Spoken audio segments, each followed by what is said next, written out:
Operation cell ने foreign based gangster डोनीबल और मोहब्बत रंधावा गैंग के 3 ऑपरेटिव्स को गिरफ्तार किया है। इनके पास से हमें 3 सोफिस्टिकेटेड वेपन्स मिले हैं, जिनमें ग्लॉक और जिगाना हथियार शामिल हैं। और इंटेरोगेशन में ऐसा मालूम हुआ है कि कपूरथला में गुरप्रीत एलियास गोपी निज्जर गैंगस्टर का जो मर्डर था, उसमें ये शूटर्स इन्वॉल्व थे।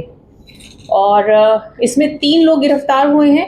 सबसे पहला प्रभजोत सिंह है, ये गुरदासपुर का रहने वाला है, 19 साल इसकी उम्र है और 12वीं तक ये पढ़ा हुआ है। मलेशिया में ये काम कर रहा था। इस साल फरवरी में ये मलेशिया से भारत आया और अर्शदीप नाम के एक व्यक्ति ने, जो बाहर बेस्ड है और गैंगस्टर एक्टिविटीज़ में इन्वॉल्व है, उसको बाकी गैंगस्टर्स से मिलवाया।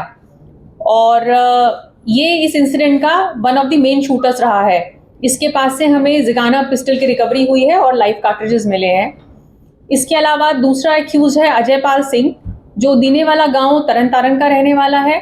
इसकी उम्र 24 साल है और ये अर्शदीप के गांव से ही है और शायद ये बचपन के दोस्त भी हैं। और अर्शदीप ने ही इसको बाकी गैंगस्टर्स से मिलवाया था, डोनीबल और रंधावा से। और ये शूटर्स में नहीं था, पर ये कॉन्स्पिरेटर्स में था और वेपन्स की सप्लाई इसी ने करी थी इस पर्टिकुलर इंसिडेंट के लिए। और इसका पीछे भी क्रिमिनल रिकॉर्ड है। ये रॉबरी और एक्सटॉर्शन केस पे पहले भी पंजाब में पर्चे हैं। तीसरा एक्यूज्ड जोबनप्रीत सिंह है। ये 18.5 साल का लड़का है और 10वीं पास है। ये अमृतसर में एक फूड स्टॉल पे काम करता है। अजय के साथ ही ये काम करता है और अजय ने ही इसको इंट्रोड्यूस करा बाकी गैंगस्टर्स से।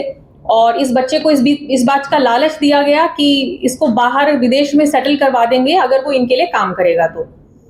और इंटेरोगेशन में थोड़ा नेटवर्क सामने आया है कि कैसे ये लोग कनेक्टेड थे बाकी गैंगस्टर्स से, कैसे इनको काम मिलता था। और इस वारदात से पहले भी इन्होंने वेपन्स की ट्रैफिकिंग वगैरह की है कई अलग अलग वारदातों में लेके। इसके अलावा अगर आपको कुछ पूछना है तो पूछ सकते।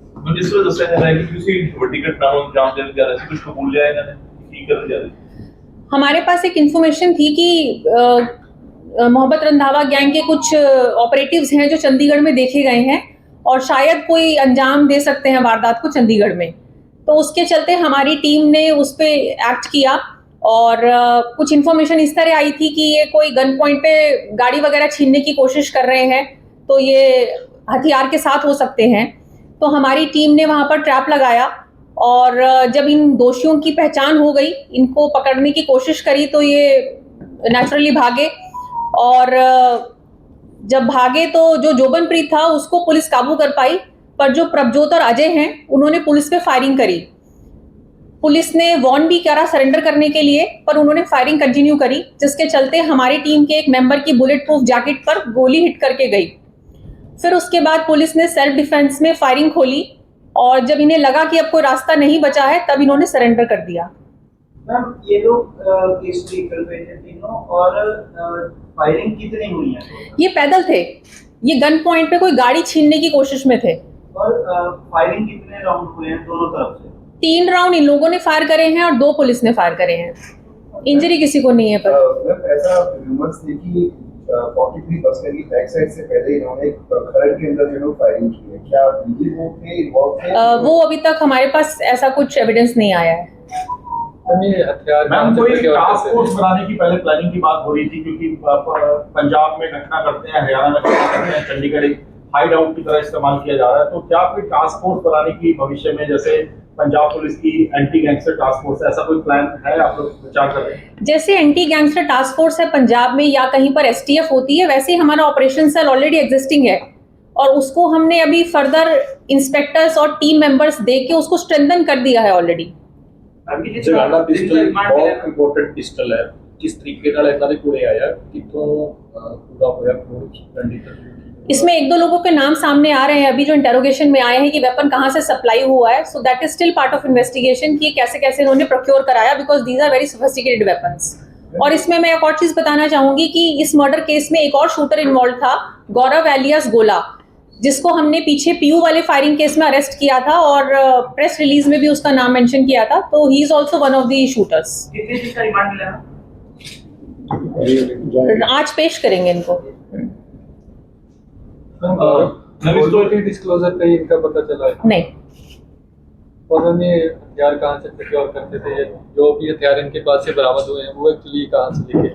वो अभी इन्वेस्टिगेशन का पार्ट है कि इन्होंने वेपन्स कहाँ से लिए। तो हट्टे के सवाल है कि साइकिल वाला भी फड़िया सी जो लड़की ने पीछे चल जाता उसको लेके क्वेश्चन है कि लड़कियां सोशल मीडिया पे क्लेम कर रही है कि जो उन्होंने पीछे जाता सी वो हो रहा है, जिसको चंडीगढ़ पुलिस ने पकड़ा है। उसमें आपको एसएसपी यूटी कमेंट कर पाएंगे। मैम और भी लोग अभी जो सारे व्यूज हैं इनसे और भी लोग हैं इन्वॉल्व जिनके पास ऐसा लग रहा है कि वेपन्स मिल सकते हैं या फिर कनेक्टेड हो चंडीगढ़ में जो फिलहाल ऑपरेट कर रहे हो। बिल्कुल ऐसा हो सकता है, क्योंकि इस वारदात से पहले इन लोगों ने कई और वारदातों को अंजाम देने के लिए हथियारों की तस्करी करी है। तो इन्वेस्टिगेशन में भी हम इनको पुलिस रिमांड पे लाएंगे और फर्दर इन्वेस्टिगेट करेंगे कि ये वेपन्स कहाँ से लाए हैं और किन किन इंसिडेंट में इन्होंने प्रोवाइड कराए हैं। मैं एक्यूज के शोट करवा रहे हैं। हाँ जी, करवा देंगे।